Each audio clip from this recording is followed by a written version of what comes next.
Hey guys, Coach Liam here.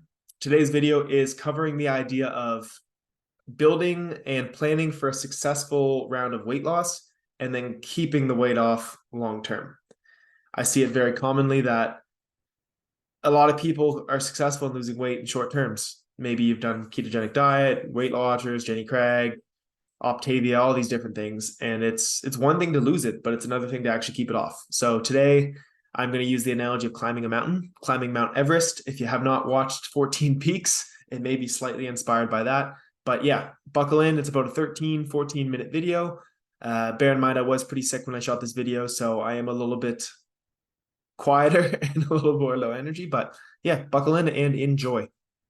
Kind of want to go into the idea of, let's say you're someone who, for one way or another, you've come to the realization that you're not happy with your body or you're not happy with, your physical shape. Maybe you went for a hike with some friends and you're way too tired or none of your clothes fit you anymore. Or either way, you've had no shit moment.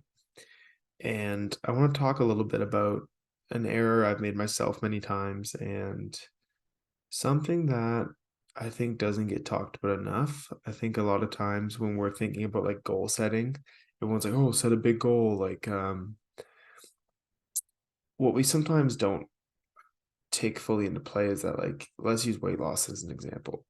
You want to lose weight. Let's say you want to lose 50 pounds. A lot of people think like, "Oh, I could lose 50 pounds in a year."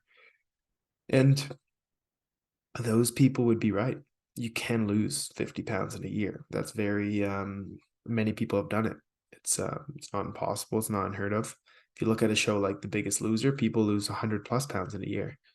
But the real question is, it's do you want to lose the weight and keep it off, or do you want to just lose the weight really quickly and then yo-yo and gain it all back? Because if your speed of pursuing the goal is unsustainable, at some point you're going to crash and burn. I'd like to talk about the concept and give you an analogy of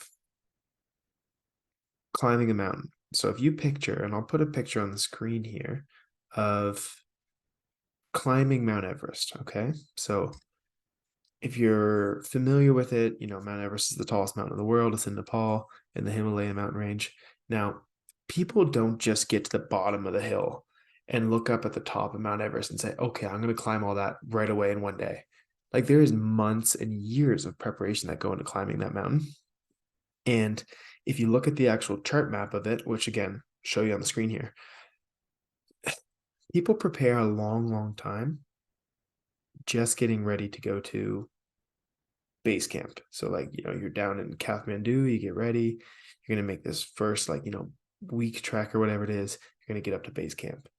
Then you're going to hang out at base camp for a while. You're going to acclimate a little bit to the elevation. You're going to make sure you're good, you're ready, your gear's good, you have all the food you need, all these things. Then you're going to make a push to the next camp. That's going to take you a while to do. Now, unless you're, a freak of nature or it's an anomaly, you're not going to skip right from, the bottom of the hill, base camp's here. You're not going to go straight to past base camp, past camp one, straight to camp two. Like, there's levels to it. And in order to play this game right and get off the mountain alive, which is like in this analogy, it's, lose the weight and keep it off, you got to respect that there's stages. And you can't, like, yes, you could lose that whole 50 pounds at once, but maybe you're not ready for losing 50 pounds right away. Maybe maybe the quality of your diet's crap. You're eating barely any fruits and vegetables, barely any lean cuts of meat, barely any healthy fats. You're getting almost no movement in your day-to-day life. Your sleep schedule shit. You're stressed up the yin yang. You drink a bunch of alcohol. Like, those are a lot of things. You're not going to the gym yet. There's a lot of things there to address, and you can't really do that all in one go. It's June right now. I want to lose weight. Now, I know that the summertime, I like to drink beer. I like to sit on a patio. I like to eat good food. Realistically, ask yourself, like, be honest with yourself. Like, is that an optimal time to restrict calories, to add a level of social sacrifice, and to have to say no to a lot of those things? You could lose weight in the summer. It's possible, but like, is it optimal? Probably not. Like, winter's pretty tough, so maybe you want to enjoy summer, but like, does it mean you have to wait until September to get started? No. So what you could do, and what I would actually recommend, is you start with, let's say, okay, I know when I want to lose weight, I'm going to have to eat enough vegetables to stay full. When I'm eating less calories, I'm going to have to drink enough water, and I don't drink that much water. And I'm going to have to walk more, get more, just, it's called NEAT, non exercise activity thermogenesis, aka movement. It's like, walking places, it's fidgeting, it's, cleaning up around the house. It's all like the non purposeful exercise, but it's still movement. So maybe you pick those three things and you're like, okay, this summer, I'm going to get my protein intake up to like, 1.6 grams per kg, or, up to maybe 1 gram per pound of weight, or lean body weight, or body weight goal, depending on your goal. I'm going to, get up to drinking 3-4 liters of water a day, no problem. And I'm going to try and get up to like 10 or 12,000 steps a day on average. Now, if you're only getting like 4,000 steps on average per day, you're getting like maybe 70 grams of protein and you don't even track it, so you're not sure, and you don't have the skill and the habit of tracking right now. If you can get those things up, and if, let's say, you fast forward 3 months and now it's September and it's the fall, life slows down, you can get to a more routine, it's easier to do so. And maybe now that you've spent those 3 months preparing and getting to base camp, you could actually probably, if you're feeling good and your life looks good in the next 6 to 12 weeks, you could probably make a push there. And you could maybe be like, okay, yeah, my body weight hasn't changed very much in the last 3 months, but now it kind of works in my lifestyle that I can make a push for camp one. And maybe, you're like, okay, I'm gonna count my calories as well, or figure out a way to make sure that you're getting less energy than your body needs. So you get yourself in a deficit, and maybe you actually, make a push. You lose 10 pounds, you lose 15 pounds, you stick with it for 8 weeks, 10 weeks. Maybe you get to like 235. And like, is that your 50-pound goal? No. But is it 15 pounds better than you were? Yes. And then what you do is you don't just diet and you don't go in a deficit for like 15, 20, 25, 30, 45 weeks straight. That's how you end up just binging, going crazy, eating everything in sight. You've probably seen it before if you have friends or family or anyone who does like bodybuilding shows or physique. And it's like, it's very easy to, like, if you restrict long enough, the longer you're in that hole, one, the more damage you're doing to your metabolism. So your body literally thinks it's starving. So later, like, you're lowering your metabolism. We're not going to go into that today, but it does damage to you. And two, the higher the chance is that you're just going to go ravenous once you're off dieting, because you miss eating all those high calorie foods so much. So what you're better off doing is you make that push 8 weeks, 10 weeks, then you go maintenance phase. So you're at camp one now, you hang out here. You hang out here for 8 weeks. You hang out here for 10 weeks. Maybe you hang out here for longer. And while you're doing that, again, you're building the skills and habits that you need to be successful on this whole journey up the mountain, because we don't want to just get up the mountain and then die at the peak. That's like it defeats the purpose. You don't get to enjoy the views. So what you want to do is you want to get to the top, and then you want to safely get off the mountain and enjoy your accomplishment. So it's like, we want to lose the 50 pounds, then we want to keep them off and then live a better lifestyle of not having to carry around a 50-pound weighted vest every day. So we're at camp one, and you're like, okay, what do I do for 8 weeks, 10 weeks? Just sit around, like, be bored? No. So it's like, are you resistance training right now? Because the more weight you lose, your body doesn't care if it loses muscle or fat, right? So what you kind of need to do is send a signal to your body and just basically give it a very compelling case on why it should keep your muscle mass.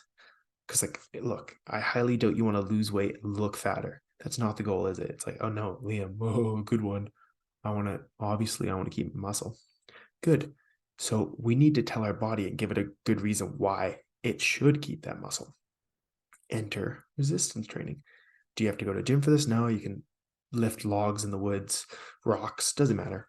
But gym's the easiest way for most people. So you're like, okay, maybe I go once a week or 2 times a week, or maybe I do Orange Theory 3 times a week and do like cardio focused lifting. maybe it's a good time to add in like actual, like heavy-ish resistance training 3 or 4 times a week. You don't have to go long, 30 minutes, 45 minutes, up to an hour, maybe, no longer. That'd be a great time that when you're like maintaining your body weight. So, you weigh yourself, let's say, you got 235 now. You want to stay within, 230 to 240 on average. You weigh yourself like, let's say, 3 times a week. Then while you're doing that, you start strength training and you're like, okay, each week, progressive overload. Can I get a little bit more weight or a little bit more reps or a little more time under tension or a little bit shorter rest periods? And you just start hitting PRs in the gym. And you're actually like, if you keep your protein up, you can build muscle here and you're strengthening your metabolism while you're here and you're preparing yourself. You're preparing yourself mentally and you get to eat a little bit of those higher calorie foods. You get a little more room for like, let's say, social opportunities in your life and things like that. And then mentally, you're picking your next battle when you're like, okay, maybe January hits and I can, that's another good time in my life where I can do another cut. So then you're like, okay, great. You focus on your resistance training, you keep your steps high, you keep your water high, you keep your protein high. Maybe you add in more vegetables or you optimize your sleep. Like you pick these little battles. January hits, boom, you go for another push. You're at camp one. Okay, we're going to push for camp two. Maybe you diet for another 8 to 10 weeks. Now, in that phase, maybe you lose 10 pounds, maybe you lose 15 pounds. Cool. Now you're down at 225. That's great. You're more than halfway there. Same thing, maintenance phase.